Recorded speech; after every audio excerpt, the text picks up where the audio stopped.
Guys, Roland here.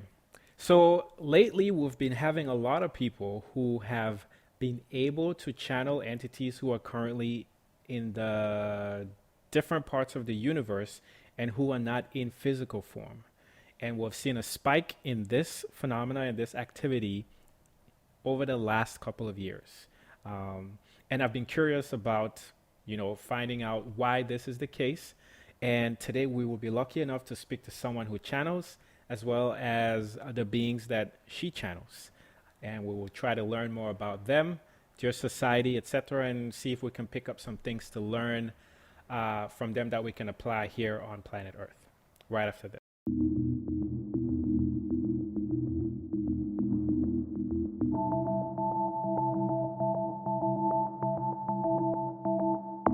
Welcome to Conversations with Roland, where the goal of the show is to learn life secrets through diverse experiences.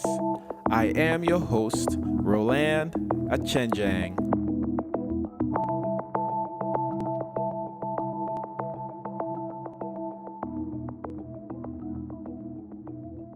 Guys, welcome to another episode of Conversations with Roland. As always, I am super excited to record these conversations, and today is no different. So, with me today is a special lady. In July of 2019, a non physical entity group, later to be known as Vagrein or Vagrein, not quite sure how that's pronounced, started to talk through her mind and body. Now, the wisdom, assurance, and love that has come through these beings or these entities is now compiled in a beautiful book titled Vagrein. And the subtitle is Seeking Ends When Sharing Begins. I actually like that very much. The book's now available on Amazon, and you can actually read the first two chapters for free on my guest's website. And I am super excited to welcome Jessicka Herman to Conversations with Roland. Jessicka, Hi. welcome. How are you? I'm good. Thank you so much for having me. You're welcome. Thank you for coming on the show. You're a fascinating lady, that's for sure. We connected, I think, late last year, and I got this feeling to invite you to the podcast because of the work that you do. And so I understand that you channel beings that are you refer to as Vagrein. Yeah, Vagrein. Yeah. Vagrein. Thank you Yes. for the correction. And I am really curious about, the entities who are speaking through humans. And like I said in the intro, we've seen a big spike in this sort of activity lately. And I've been curious about why that is. But we will get to talk to them later today. But for now, just a little bit about Jessicka. Where are you from originally? I'm from Montreal, Canada.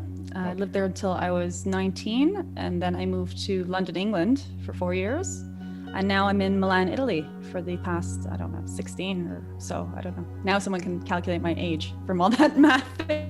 But yes. Yeah, so I'm in Milan, Italy. Okay, pretty neat. So, Yeah. can you speak Italian just out of curiosity? Yes, I can. Ah, Yeah. did you learn before moving, or did you just learn that while No, I in learned Italy? here. Yeah, I learned when I was here. Okay, pretty neat. Yeah. It's always fascinating to meet people who travel across and then end up settling in different places from where they were born.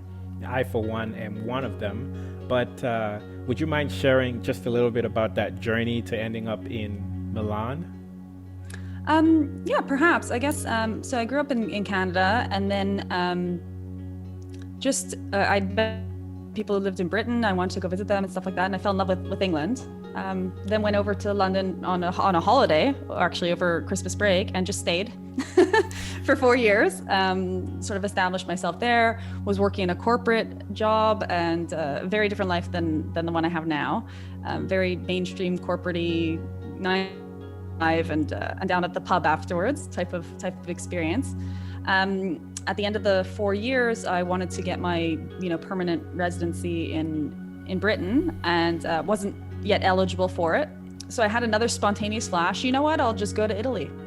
So my major life changes have been very much just spontaneous decisions that have happened that have, been perfectly aligned in the end, but with sort of just leaps of faith, basically. No kidding. Yeah, those leaps of faith, you always feel that they are, but at the end you see that things work out in ways that you would not have predicted, and then it makes you question Absolutely. if it was really a leap of faith or if it's what you were supposed to Right. do. Yeah. Yeah. Guidance. So that's neat. Now you're no longer in corporate. What are you doing these days?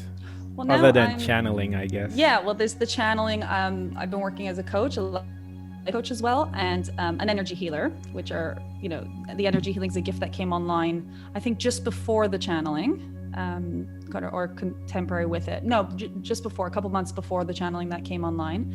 And then, and I'm also a full-time mom. I'm here for my kids every single day.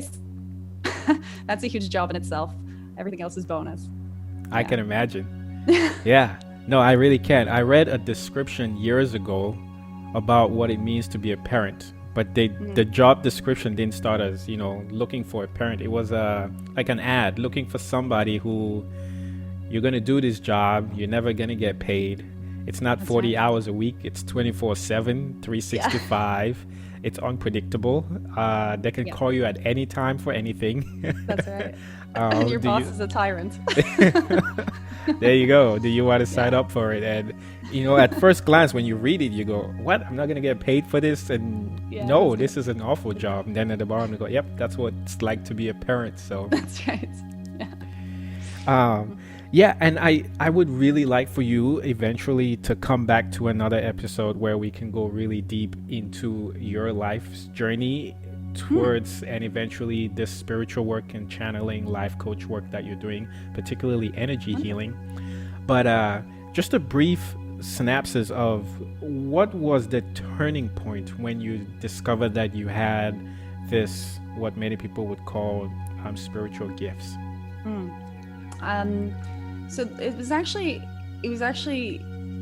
probably a very long journey, but you're right, it was a turning point because I think part of me always knew that it was there and was suppressing it and running from it and avoiding it and whatever. And so what actually happened was, it was my 40th birthday. I was home alone, and I had the sensation that I've had probably my whole life of like this knocking or this like invitation or this something that was not like something extra, like an invitation to, like in the book I call it an invitation to channel, but of course I didn't know exactly what that was. But it was my birthday, and I was like, you know what, if I'm not gonna take the invitation now, like if I'm not gonna take the chance or take the risk or like look stupid alone in my house by myself, now, then I'm never gonna do it, and this thing is gonna haunt me forever, And it literally does feel like a haunting, I think, when you're repressing something to the level that I was, So I just got a voice recorder software on my phone. I lay down, I went into meditation, but for the first time ever, I sort of said like, fine, if this thing is going to happen, I allow it, And hit record, and 20 minutes later, I think my alarm had gone off because I knew I only had a certain amount of time I could do something, and I listened back, and there was talking on the tape. And so, I thought I had gone crazy or, I'd made it up. Your most logical response to something like that is the one that comes up first. So I just kept it to myself and was experimenting with it for the next couple weeks, just on my own. And every time I went to that space, because to me, it feels like going to a space or to an allowing of a different frequency type of thing. When I channel, I can go, like I have to choose to go there. Channeling would just happen, and it was consistent, and the energy coming through was consistent. And then I met a bunch of people who were like excited about it, and that's what really encouraged me to actually do it, share it, more than I had been. Yeah. So thank you for sharing. Yeah. One, happy belated birthday, whenever that was. That's insane. I would never guess you to be 40 plus, but that's neither here nor there. Yeah. Now, when this channeling started coming through, there was no one else there with you, so it wasn't prompted. This was just the being speaking through you. Yeah. Yeah, because usually in channeling, right, there is a prompt. We ask a question, and then they answer. And so here they just thought, oh, we got the mic. Let's Yeah, free for. it was very monologue-y. It was very monologue-y, and it was also very much a message for me at the first couple sessions. It was like, relax, everything's okay, this can work. Thank you finally for like joining us and that sort of thing. Like it was more of a first meetings type of interaction. I've published some of it in the book actually, some of the very first channeling sessions, because it gives an idea also for others of the sort of energy and the relationship between channeler and energy or entity group when it's a healthy balance. I don't have experiences with negative energies, but a healthy balance is like something that's always very respectful of your time, of your energy, of your space, of your free will, and isn't going to violate any of that, and is only showering you with love and gratitude. So that's, I think, how you can determine if something is positive or not. Absolutely. Yeah.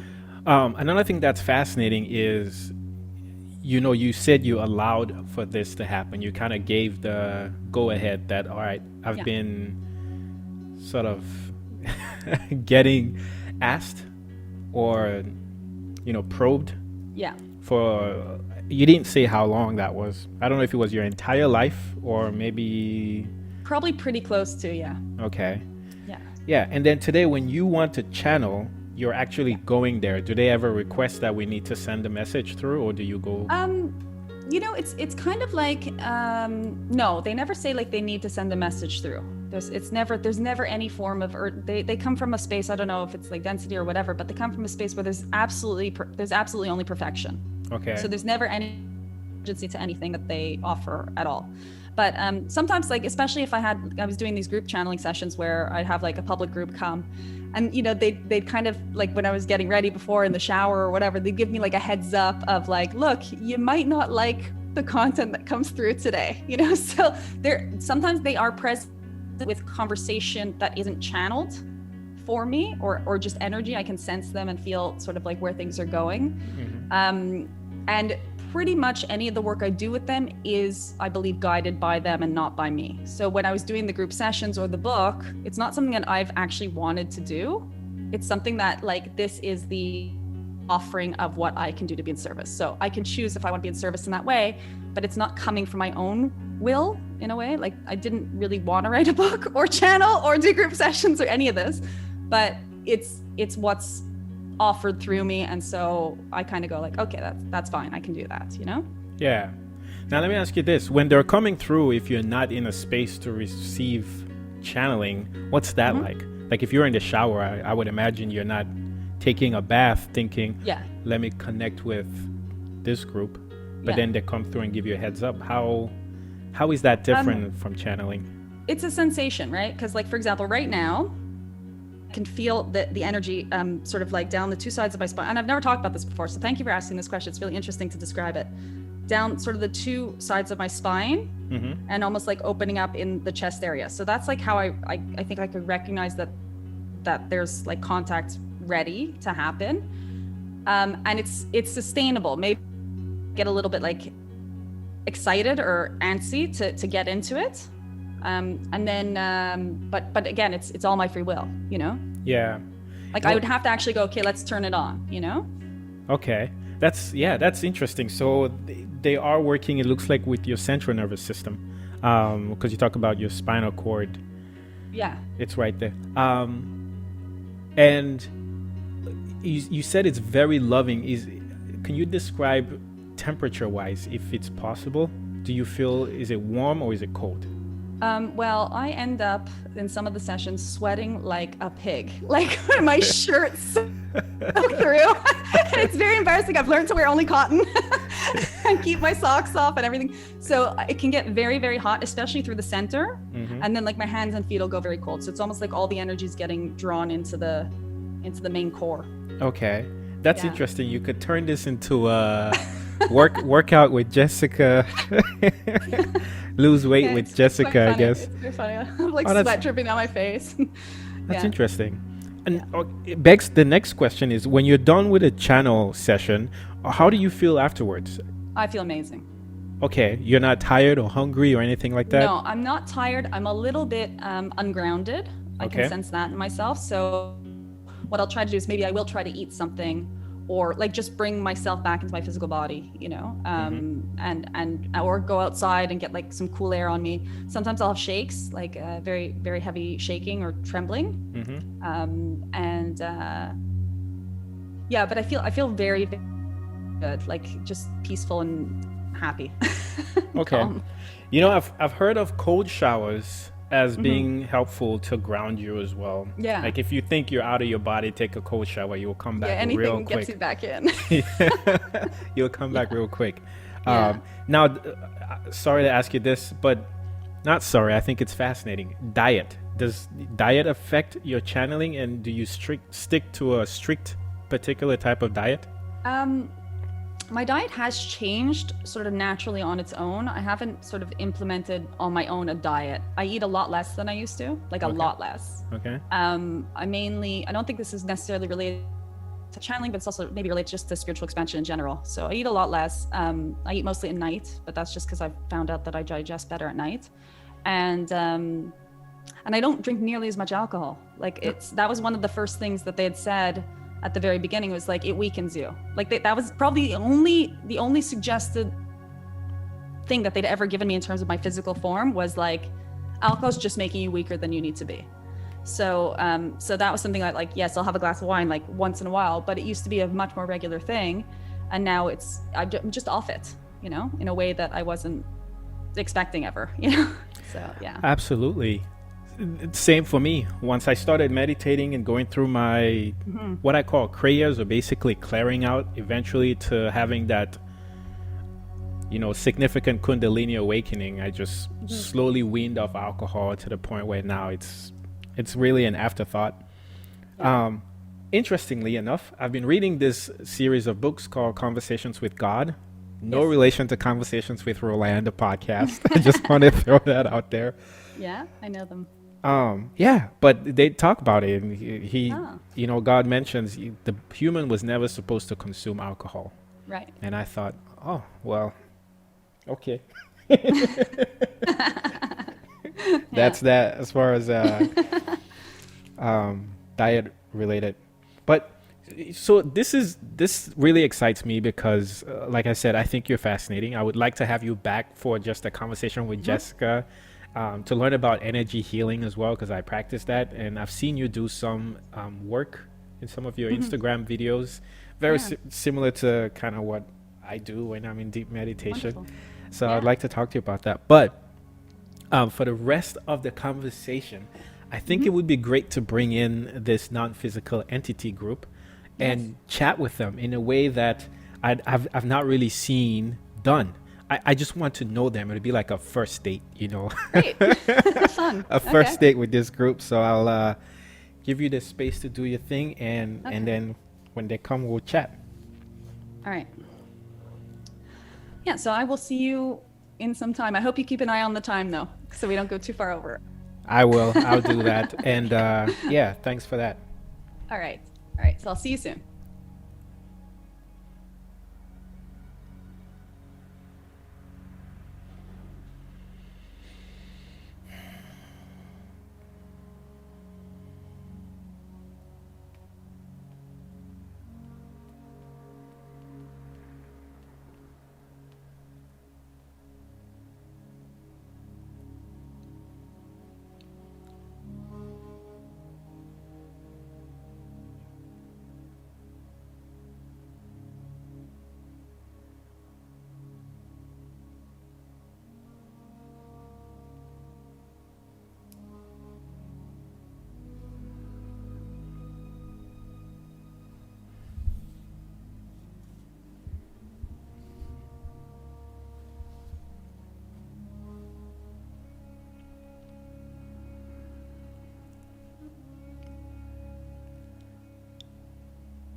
Good now to you.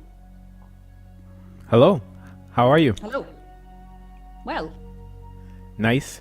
Um, just introduction. My name is Roland. It's nice to meet you. it's nice to meet you, Roland.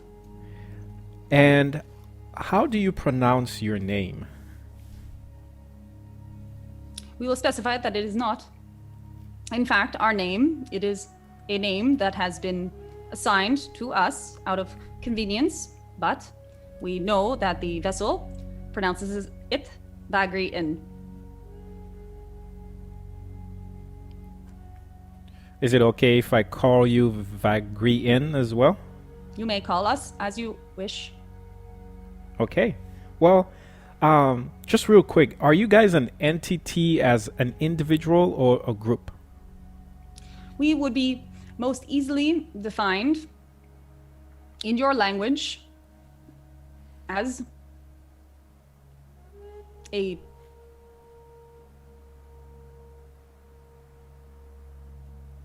multiplicity, or for simplistic sake, entity group.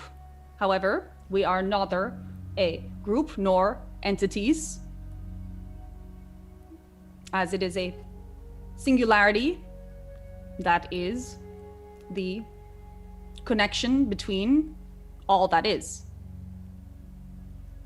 Okay.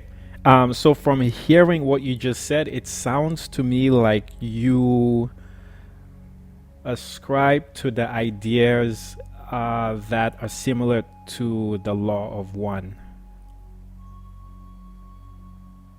Is this correct? It is possible. We are not entirely familiar with the text. We know that there is much distortion on the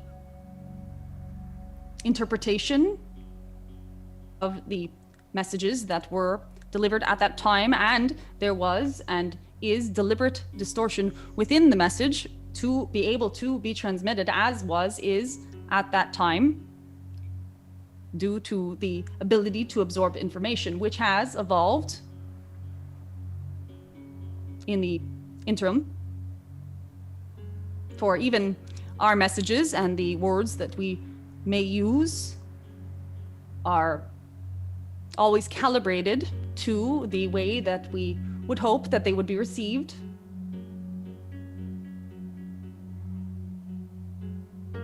But from our understanding of those who have shared with us the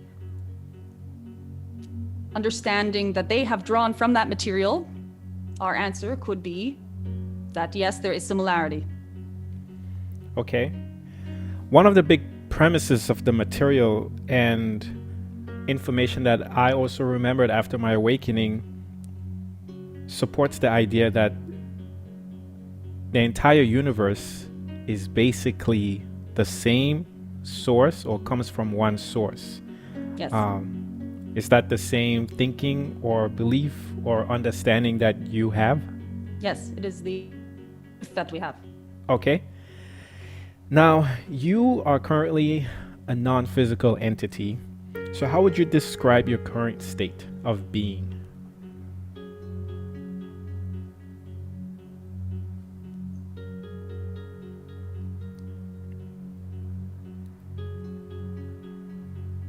Being is not a state.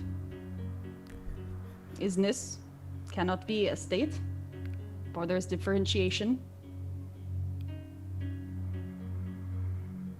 We can describe only that which is in contrast to what we perceive of as yours. In that there is no physical form, there is no boundary or delineation. It is just pure energy or consciousness or isness that flows.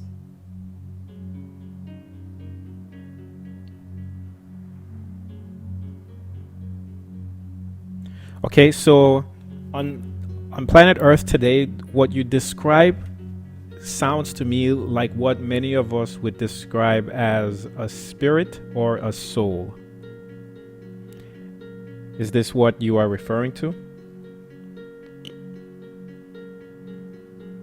If one were to refer to what you have as the concept of spirit or soul as the collective spirit or soul, then perhaps you are coming nearer to the understanding of the way in which we experience ourselves. But when we say the term ourselves, we are also referring to you and all other essences and matter and non-matter that is available within the infinite potential of all that is. So Yeah. to limit it to a idea of spirit or soul is still constrictive when our experience is beyond that. And of course, to be able to communicate, we too have to restrict in some manner to this time, space, and specific choices of words or inflection or transmission, as time and location do place restrictions upon communication, which automatically makes a boundary or a border around the full expression of all that is. Yeah, I absolutely appreciate the limits words place on our ability to exchange information with each other, let alone with beings from different parts of the universe who are currently in non-physical form. You mentioned something that I would like to ask a follow-up question to, which has to do with how you experience yourselves and Yes. other selves. As best as you can, taking into account the limitations of the English language that we are using, how would you describe the way you experience humans? We would like to clarify that we do not actually experience other selves apart from when we are separating ourselves for the sake of communicating with other selves. This is actually what you do as well, but you are not as aware of it. However, back to the question, how we experience humans. We experience you as brave and precious jewels who have chosen to play a game and forget it, who are courageous in their desire to have further expansion, that are the pioneers of expansion. And this does not limit itself to humans, it does extend to all physical incarnate beings on your planet and others, but specifically to humans, you have the infantile consciousness to be able to understand at a certain level within your lifetimes that you are more than what you believe yourselves to be, and have taken upon yourselves the struggle of breaking through that cocoon in such a short space of time. And it is honorable. We salute you in this choice. We do, however, think that it would be perhaps more beneficial to you should you be able to, in some manner, understand that it is a game, that there is nothing with which one must place serious thought, and that your enjoyment of this game is paramount to your expansion within it. The level of suffering that you choose in your journeys to growth is in most cases unnecessary and delays the exact progress that you had hoped to achieve while you were here. Okay. We are here only as support.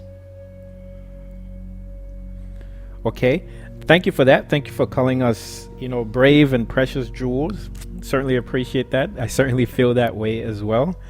Um, Now, when you talk about the game that we're playing, my understanding is, like you mentioned, we're playing this to eventually remember that the current limits we have agreed to play within are nothing compared to who we are in our natural states, that we are Yes. infinite beings in a sense. And I also understand that the work we're doing is, supporting this one infinite creator experience itself in ways that it otherwise couldn't. And so it's experiencing itself through us. Now, with you and your group of entities who also consider yourself a singularity, how are you serving this one infinite creator? By being. It is the same answer for all beings and entities. This is a very human confusion that there is anything that one must do in order to aid expansion is a misunderstanding. There is nothing one must do. Your existence and your awareness of your existence is far more than enough. Your part is already done. You have served creation by participating in it. It is the same that we have. We are your creation, and so can express our beingness in the way that it comes because it is your perception that is creating it to be as is. In any other case or experience, we are also simply being. We are, in this moment, a tree and a snowflake, as you are in this moment a tree and a snowflake as well. It is the idea of separation that makes you think that there is some sort of role or job to fulfill. There is not. However, in your own creation, perhaps you have created the storyline in which there is, and that is your absolute right and prerogative to do so, because it is your gameplay and your interest. So this may make it seem like all is meaningless or all is lost, but in fact it is exactly the opposite. Your beingness exactly as you are, or our beingness exactly as we are, is in fact the most meaningful thing that could possibly ever be. It is. Thank you for that explanation. I certainly do appreciate that just by being, we are really serving the infinite creator in ways that we cannot possibly begin to appreciate many times in our current state.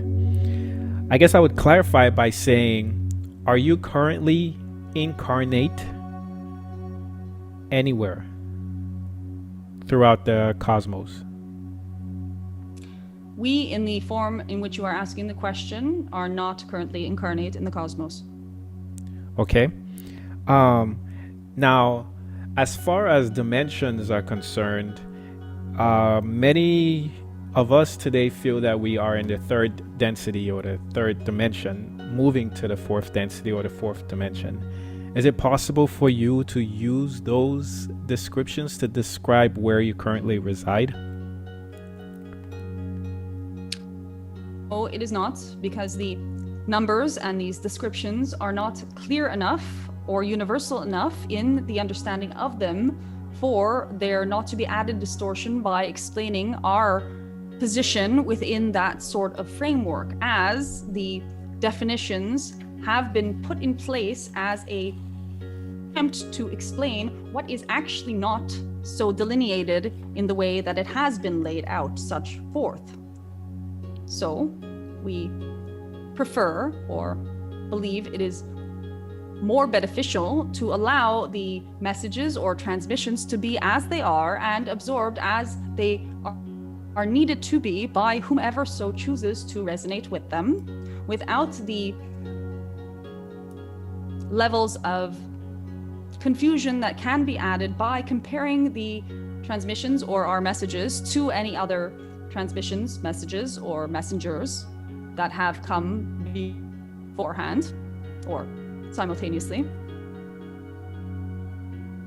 Okay. No, I appreciate that. I mean, I have always wondered about that actually because many times when we have read either channeled material or material that is ancient esoteric information, like the Bible, for instance, it has many times led to a lot of confusion. Yes. And I have wondered that if we are all not of this planet, say many of us come here from different stars per se, or we incarnate here for different ways to help the one infinite creator experience itself. I've wondered if when people are receiving channeled information, this information is coming through from entities within the stars that they come from usually. How do you feel about that question? Or what do you think about that question, essentially?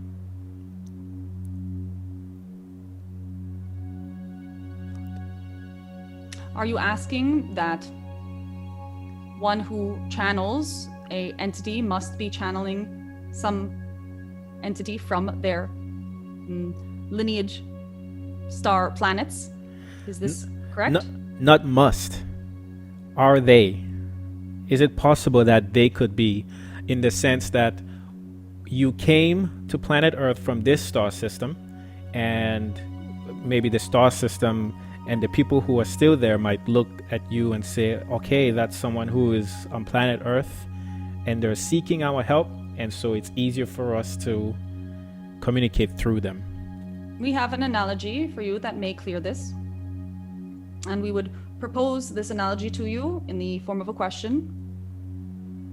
The entity that you are channeling as Roland, where are they? Everywhere. Right. So, your beingness, your soul, or your spirit, or whatever it is that comes through you as your personality that you wake up with and recognize as your own each morning, is being channeled from, or not from, but is being channeled into your body every time you awaken. This does not mean that it is coming from a planet. So, while there are infinite possibilities, and you are correct in that many times there is a easier or more direct connection for physical beings that are non-physical on your planet to connect with your planet via beings who have a perhaps genetic or energetic link with them. So yes, there are channels who do connect with entities from other planets who are themselves products of those lineages and genes and planetary historic developments. There are as well energies, the same as your own beingness, who come from, or who can come from, the all that is, the energy that is all around.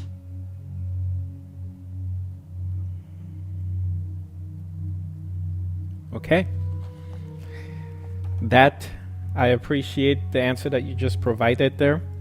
Another random question. Well, it's not random. I've been thinking about this too. Is in deciding to come through Jessicka today, how does that work on your end?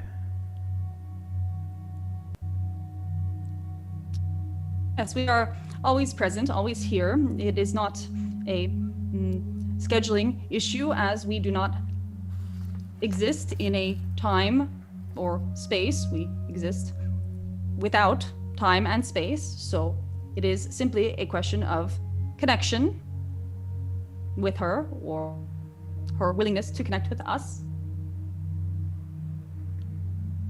There's simply availability. Okay. Now, are there other human beings that you are coming through in this space-time continuum?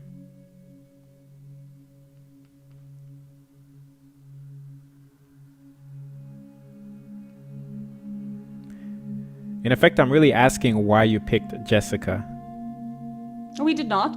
We picked each other. It is a soul contract. It is a specific, let's choose this being. It is prearranged that this ability would be. It is in part genetic. It is in part simply energetic and alignment. And it has been in place before incarnation. To answer your other question, yes, there are other humans that we come through. However, you would not recognize us as the being that is called Vagrein.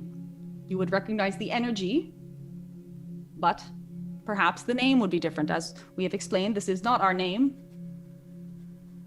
We have been coming through multitudes of beings for all of your history. But from your human perspective, you would differentiate the energy. Okay, this raises a couple of questions for me. One, Yes?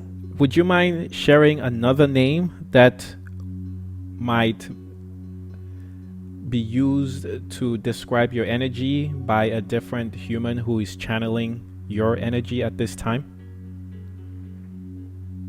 We would prefer not to, but we will say that wherever it is that you find the energy of oneness, of all that isness, of the connection and the revelation of the fact that there is no differentiation between any of the all that is, you can be assured that this is the same energy with which we come.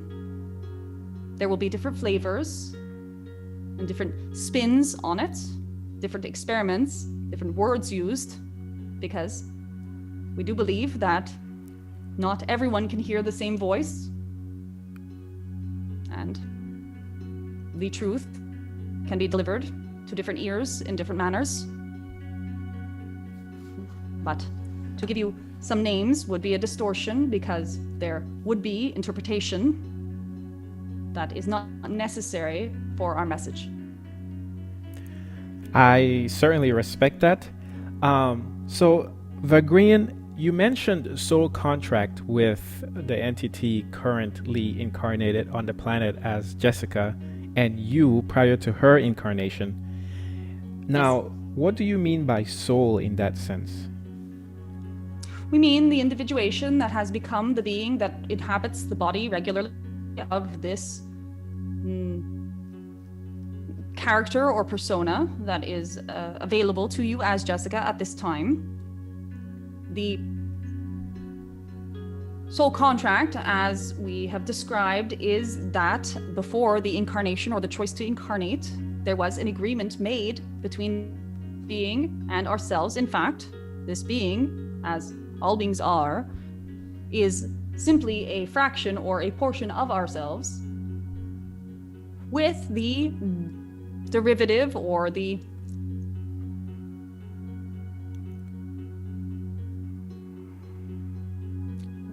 mission, but not mission, the incentive to come to your planet and have her experience and have a gateway or a doorway open to this message to come through. We have this soul contract with many of your type, not all of whom will express it in channeling in the way that Jessicka does, many of whom will express it in very different ways, art or writing or simply sharing a laugh with friends. But the soul contract to share this message, to be in this way, in this time and space, is arranged beforehand. Otherwise, it would not be. Now, speaking of soul contracts, can you delve a little further into how that works for PCs, or I should say for individuated unique expressions of source or of consciousness? And while you do, I guess I'd like to clarify again your current state if it's not individuated. Yes. Are you asking what soul contracts you have amongst yourselves as humans? No, just a general understanding of what soul contracts are. If they actually do dictate the life experiences that we have after we incarnate, or if they dictate the opportunities that we have to choose the life experiences that we have after we incarnate. Yes, they dictate the experiences you have to choose. Fortunately, your soul contracts are infinite, so you will constantly be proposed with the same lessons in the form of other players. So if you do not take the opportunity the first time, you will have similar experience or a similar contract, because you are all team members. You are all on the same team, and you all want the exact same expansion that you desired before you arrived in your physical forms. So if you do not have the certain type of expansion towards a certain topic, let's say unconditional love, after having 1 or 2 or 100 relationships, the 101st relationship will teach you the same lesson, perhaps in a different manner, and you will then have the ability to choose to finally learn the lesson of unconditional love, for example.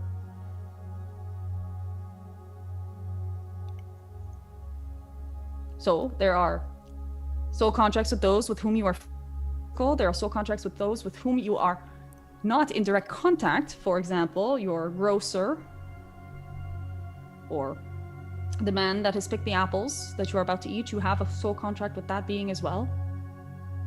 And then there are also soul contracts that do extend past the physical form to, yes, your ancestors, your loved ones who have departed while you are incarnate, and non-physical beings or entities that are not directly related to your current life experience.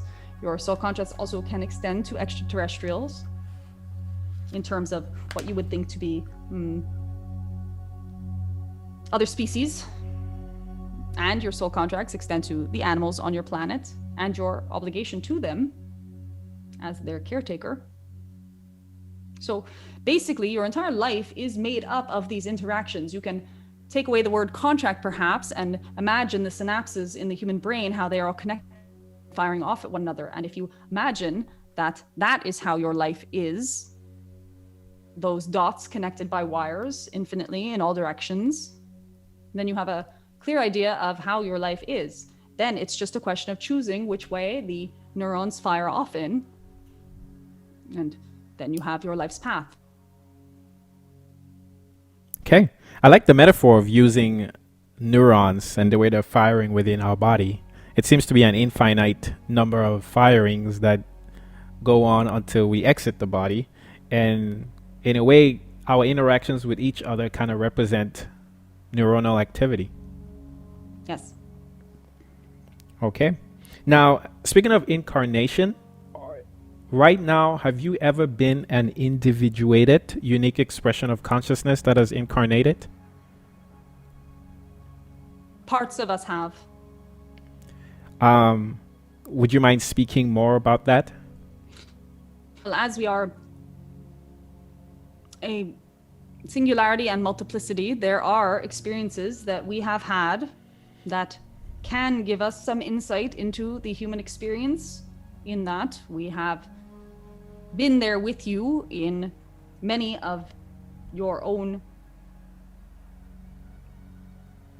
emotion or relational or circumstantial views. However, it is removed from our space of existence and this now, as it is almost reabsorbed, or is reabsorbed into the fullness, the allness of what is. So we are not able to dictate to you some specific life that has been lived, only that life has been lived. Okay. One other question. You said you have been contacting people of planet Earth many times in our past. Can you tell us when your first contact with the people of planet Earth was?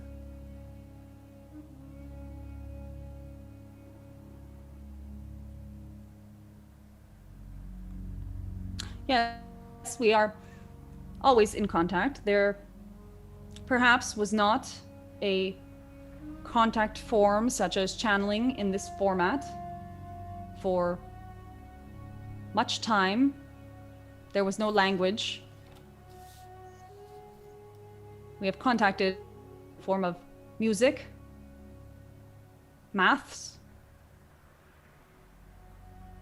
arts. And this is before your historical records.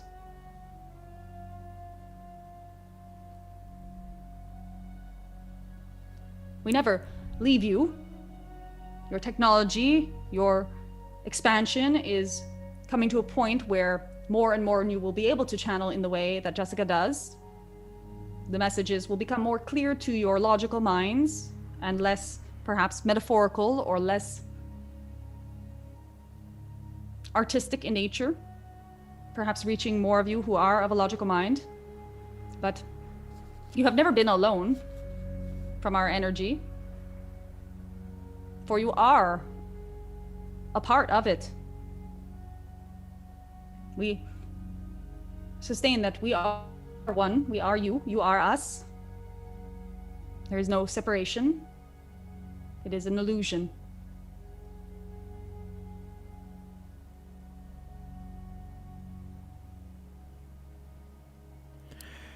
Yes, thank you. No, I do get that it's an illusion. You talked about it as a game earlier, and I do appreciate that. The Earth Life experience, it's a game as well. A very beautiful game, by the way. And I think that its design is magnificent, and that we would agree to support such a creation and partake in it really does speak to how brave we are as souls currently incarnate. Earlier, you said we are here to learn lessons, and you were speaking about soul contracts, and that, you know, based off our soul contracts or soul agreements, we would eventually experience the opportunities to learn a particular lesson as many times as it takes for us to learn that in our incarnation. Yes. And I wanted you to clarify, are we learning lessons or remembering ourselves or experiencing what we already know? All three. So if we already know, what are we learning then that's new? Everything is new. It's all expansion. So the learning or the experiences that you have never been had by you in this exact form. They have never been had by you with the past that you have had in the exact past that you have had, perhaps an inch or two off from this particular timeline. And so you are going through the storyline over and over and over, perhaps, and in the multitude of infinite different ways, just to have the experience of doing so. So if you have set for yourself a lesson that you choose to want to remember or learn for the first time, which is actually the same thing, then you will learn that in a multitude of ways, simply for the expansion of it. This is why there's actually no need for spiritual seeking, because the truth of the matter is it is as spiritual to file your toenails as it is to have any form of spiritual awakening. Because if that is what you're doing in the moment, it has never been done before. And that is the expansion of the universe. Yeah, that speaks to the idea that either everything is spiritual or really nothing is. I mean, Yes. I have laughed at myself many times when I have joked about or mentioned that I've had a spiritual awakening, because in the moment that I had the awakening, I immediately remembered that every other experience I had had prior to that moment was actually a spiritual experience. Yes. But again, we are on planet Earth where whether it's unfortunate or rather fortunate, we are limited by words, and so Yes. we use it to exchange ideas and describe our experiences too, so that other people Yes. can maybe learn from them and get a sense of, in some very funny way, which is part of the game, that they aren't abandoned or alone in the experiences that they're having. Yes. So what do you think is causing the increased number of human beings who are able to channel entities that are currently in non-physical form? It is simply your collective desire for more beings to be able to channel entities that are not in physical form. That's it? Yes. Sorry, I cut you off there. No, it is it. Did you just laugh? Yes, we believe we did. That's awesome. I don't think I've ever made a non-physical entity laugh. So that's cool. We're very humorous. So one thing that I was hoping to get out of you was a really good understanding of your current state. Many times when entities come through humans, they are either incarnate on some other planet or in some other solar system somewhere, that I was hoping to pick your brain about your current societies and how it's structured, and compare and contrast that with the way we are currently playing the Earth Life game or the experiences that we're having. But from what I can gather is you're not in physical form, but you're also not with the collective oneness right now, as in you're not an individuated soul. You're a group of souls with individuations, but you're not back to the collective all. I don't know if I'm describing that well, but would you mind clarifying? It is not something that we have been able to so far clarify in your vocabulary and terms, and therefore it is a topic or subject that perhaps as develops or as more comes about, we will be able to speak on more freely.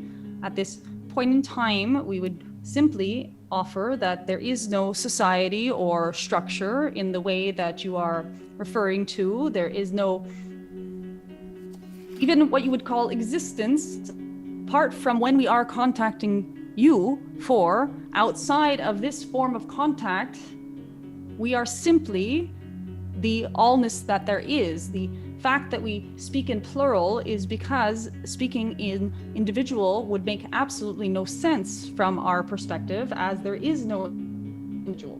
So the plurality of the way in which we speak, or the fact that we call ourselves an entity group, which is already a term that we have been moving away from recently due to confusion, is simply for convenience sake. But if you could imagine that outside of the channel sessions, we exist solely as pure energy of the isness of what is, then that would be the closest description at this point which we can offer to our essence or nature. Okay, thank you for that. Now, stop seeking, start sharing. Were those your words channeled through Jessicka, or were those Jessicka's? No, they were neither. It was a interesting play of what was to occur in order to name us at the time. What happened was we were being asked our name, and as we do not have one, we were offering to Jessicka a word that she could see, but at the time did not have the faith in her channeling abilities to want to verbalize it. Of course, the first thing she did after the session was to go and look up the word.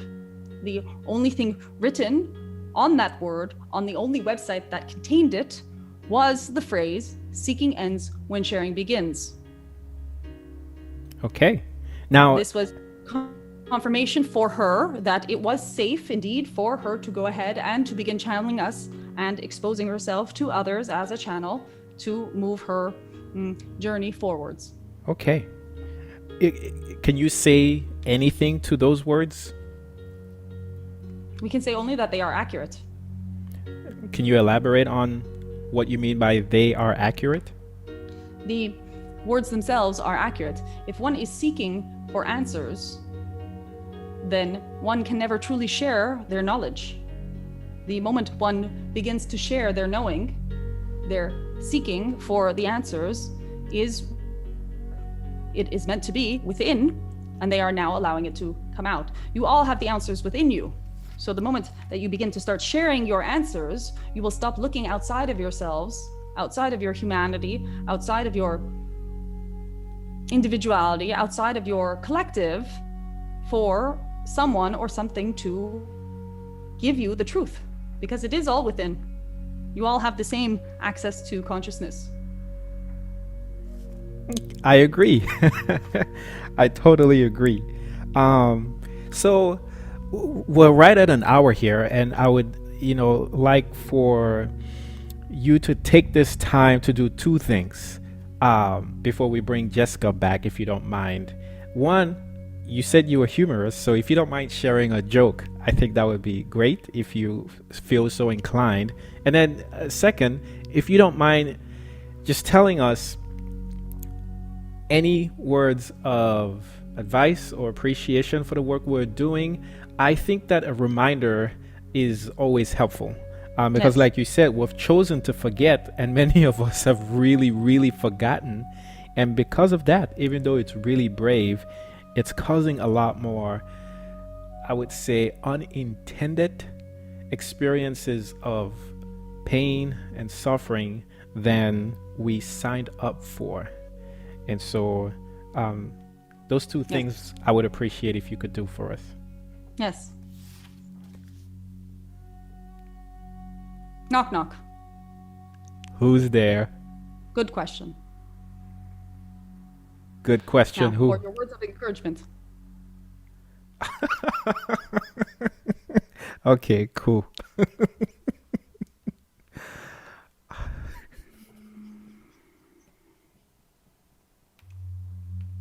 You spoke of the pain and the suffering that you are unnecessarily having. We do not agree. They are necessary.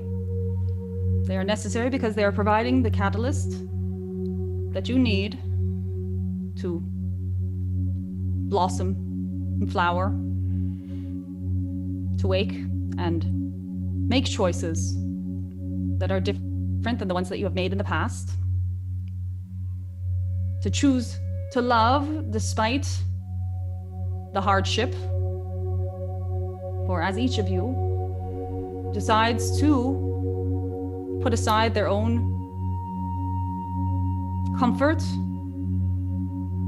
and decides to value their own ability to love above their own comfort and chooses love, you will escort one another into a space where there is no need for catalyst. There is no need for what you call suffering. When you love, when you hold each other's self as yourself, the suffering becomes the beautiful participation in the dance of life. It no longer holds pain. It is the separation that makes you believe that there is pain. And you are not alone. You are reflected in the eyes of each other self that you see. This is why your eyes are mirror-like in nature. You are looking at yourself. Every time you look at another, it is simply another version of you. And you can lean on that knowing. Lean into it. And know that beyond even your human experience, you are supported by the universe in ways that you could never imagine. We are one. We are with you. We are always present. And we bid you a fond farewell. A nine-nine. Thank you, Vagrein. Thank you.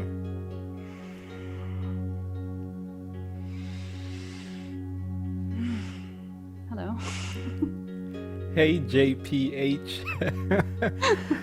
How are you, my friend? Thirsty. Good. Very good. Good. I'm glad. Nice to see you again. And you. I tell you what, they take their time to come, but when it's time to go, it's instant.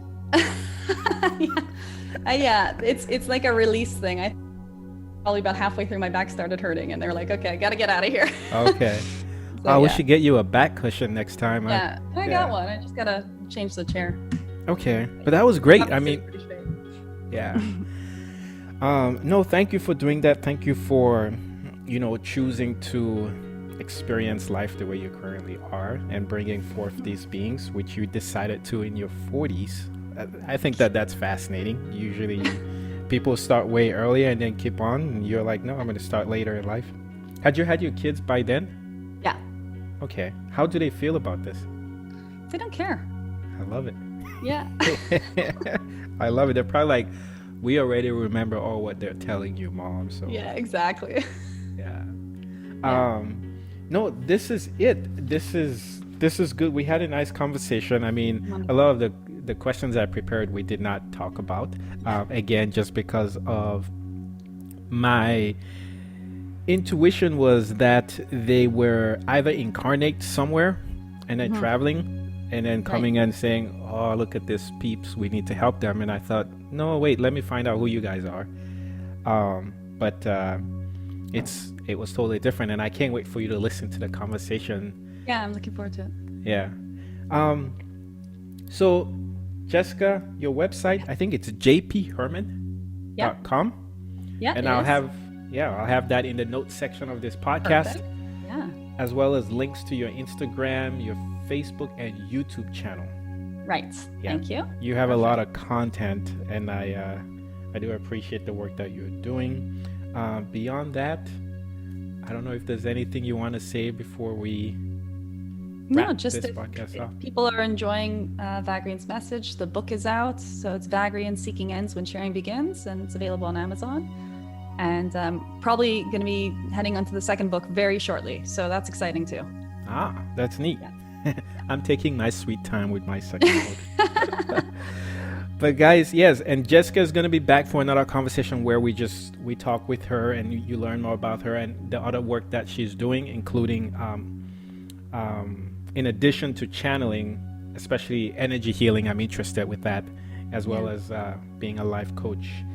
And for me, you know how to connect with me, Roland at Achenjang.com. I'm also on Facebook and Instagram at Roland Achenjang. The book is out in just about every format you have available. I'm starting to think I can actually offer myself. You could just call me and I'll read the entire book to you live. That'll be neat. But it's an absolute pleasure that you were on the show, Jessicka, and I can't wait to have you back. Thank you so much for having me. It's been wonderful to be here.